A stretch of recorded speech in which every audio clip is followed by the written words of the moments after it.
नमस्कार, आप देख रहे हैं CWB हिंदी न्यूज।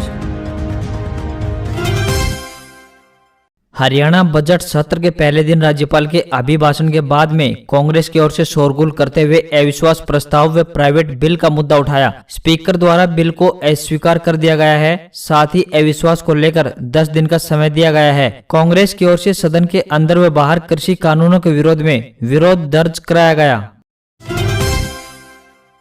मुख्यमंत्री परिवार समृद्धि योजना के सभी लाभार्थी अपने बैंक में जाकर अपनी पासबुक को अपडेट करवाएं ताकि भविष्य में इस योजना का लाभ उन्हें लगातार मिलता रहे। मुख्यमंत्री परिवार पहचान समृद्धि योजना के सभी लाभार्थियों को अपनी पासबुक अपडेट कराने के बाद संबंधित CSC व सरल केंद्र पर जाकर पासबुक की फोटो प्रति अपलोड करवानी होगी। इसके अलावा CSC सेंटर संचालक उस पासबुक को स्कैन करके अपलोड भी कर सकता है। मुख्यमंत्री परिवार समृद्धि योजना के तहत लाभार्थियों को विभिन्न योजनाओं के लिए पैसा दिया जाता है। इस खाते में से ही प्रधानमंत्री सुरक्षा बीमा योजना, प्रधानमंत्री जीवन ज्योति बीमा योजना व अन्य योजनाओं का प्रीमियम भरा जाता है। उसी योजना के अनुसार लाभार्थी को उसका लाभ मिलता है।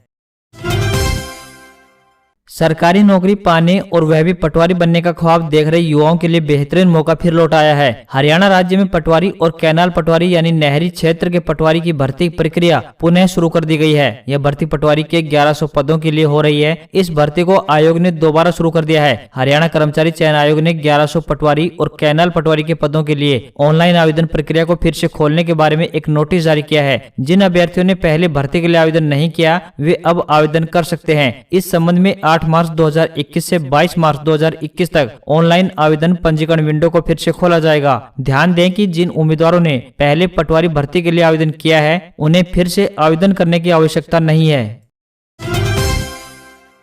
चौधरी चरण सिंह हरियाणा कृषि विश्वविद्यालय की ओर से आगामी 9 व 10 मार्च को वर्चुअल कृषि मेला खरीफ आयोजित किया जाएगा। गत वर्ष 13 व 14 अक्टूबर को आयोजित वर्चुअल कृषि मेला रबी की तरह ही इस मेले के सफल आयोजन के लिए विश्वविद्यालय के विज्ञानी व कर्मचारी फॉर्म क्षेत्र व अन्य विभागों में डॉक्यूमेंट्री व वीडियो क्लिप तैयार करवा रहे हैं। उनका मकसद मेले में वर्चुअल माध्यम से हर वो जानकारी किसानों को मुहैया करवाना है। वर्चुअल कृषि मेले में भाग लेने के लिए कोई भी व्यक्ति www.hukrishiMela.com वेबसाइट लिंक के माध्यम से स्वयं को पंजीकृत कर सकता है। मेले के दिन 9 मार्च को सायं 4 बजे से लेकर 5 बजे तक किसानों के लिए प्रश्नोत्तरी सत्र रखा गया है। इस दौरान किसान अपनी किसी भी प्रकार की समस्या को लेकर विश्वविद्यालय के वैज्ञानिकों के साथ सवाल जवाब कर जानकारी ले सकते हैं। पश्चिम बंगाल चुनाव के लिए तृणमूल कांग्रेस सुप्रीमो ममता बनर्जी ने शुक्रवार को 291 उम्मीदवारों की लिस्ट जारी कर दी। शुक्रवार को ममता बनर्जी अपने लिए शुभ मानती हैं। पिछले विधानसभा चुनाव के वक्त भी ममता ने शुक्रवार को ही यह लिस्ट जारी की थी। टीएमसी की लिस्ट में 100 नए ऐसे चेहरे हैं जिन्हें पहली बार मौका दिया जा रहा है। टीएमसी बंगाल की पहली पार्टी है जिसने चुनाव के लिए अपने उम्मीदवारों का ऐलान किया है। इनमें 50 महिलाएं और 42 मुस्लिम उम्मीदवार शामिल हैं। दार्जिलिंग की 3 सीटों पर पार्टी चुनाव नहीं लड़ेगी। ये सीटें पार्टी के सहयोगियों के लिए छोड़ दी है। ममता ने कहा है कि खुद नंदीग्राम सीट से चुनाव लड़ेंगी। नंदीग्राम को ममता के करीबी रहे और अब भाजपा में शामिल शुभेंदु अधिकारी का गढ़ माना जाता है। टीम इंडिया ने इंग्लैंड के खिलाफ चौथे और आखिरी टेस्ट में 89 रन की बढ़त बना ली है। अहमदाबाद के नरेंद्र मोदी स्टेडियम में खेले जा रहे टेस्ट में दूसरे दिन भारत का स्कोर 7 विकेट पर 294 रन रहा। विकेट कीपर बल्लेबाज ऋषभ पंत ने 17 पारी के बाद कैरियर की तीसरी सेंचुरी लगाई। उन्होंने 118 बॉल पर 101 रन की पारी खेली। फिलहाल वाशिंगटन सुंदर 60 रन बनाकर और अक्षर पटेल 11 रन बनाकर नाबाद हैं। वहीं इंग्लिश टीम ने पहली पारी में 205 रन बनाए थे। वाशिंगटन ने कैरियर की तीसरी टेस्ट 50 लगाई।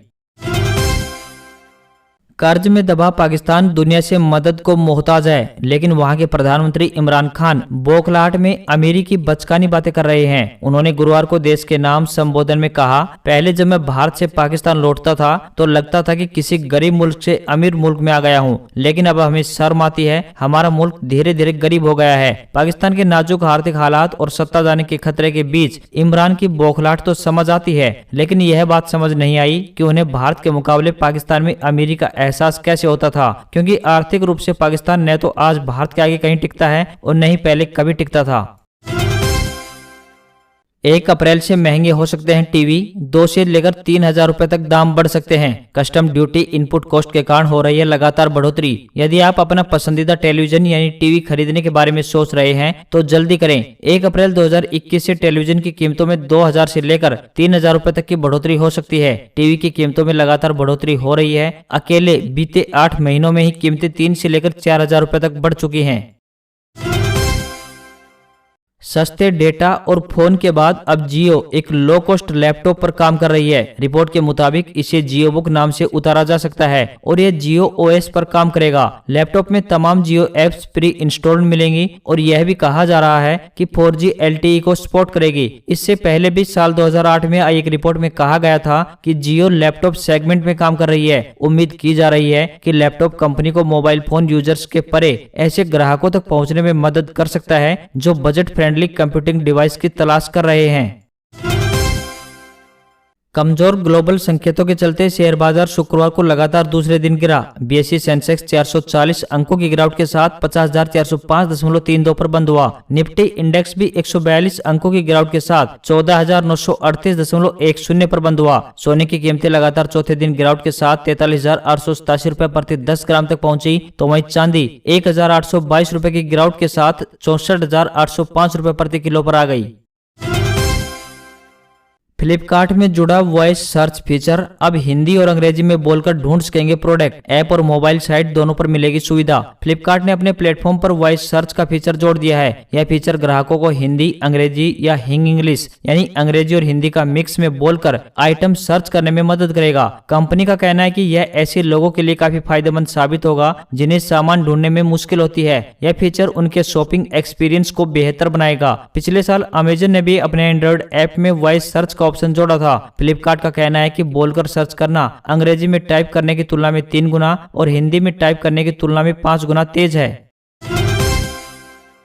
ट्रेनों से जुड़ी जानकारियां लेनी हो या फिर real time PNR status check करना हो, अब इसके लिए अलग अलग साइट्स पर समय बर्बाद करने की जरूरत नहीं पड़ेगी। यह सारे काम व्हाट्सएप पर आपके एक मैसेज करने भर से ही पूरे हो जाएंगे। मुंबई बेस्ड स्टार्टअप कंपनी रेलोफी ने यह सर्विस शुरू की है, जिसमें ट्रेन जर्नी इन्फॉर्मेशन और पीएनआर स्टेटस की जानकारी सीधे पैसेंजर के व्हाट्सएप मुहैया करवा दी जाएगी। इसमें आपको मिनटों में जानकारी मिल जाएगी कि आपकी ट्रेन कहाँ पहुंची है, कितने बजे स्टेशन पर पहुंचने वाली है, कितनी लेट है। इसके लिए आपको +91 988 11 93 322 नंबर आपके अपने फोन में सेव करने होंगे। इसके बाद इस नंबर पर अपना 10 अंकों का पीएनआर नंबर लिखकर भेजना होगा। भेजने के कुछ सेकंड बाद ही आपको मैसेज पर ही ट्रेन से जुड़ी सारी जानकारी मिल जाएगी। यह सर्विस बिल्कुल फ्री है।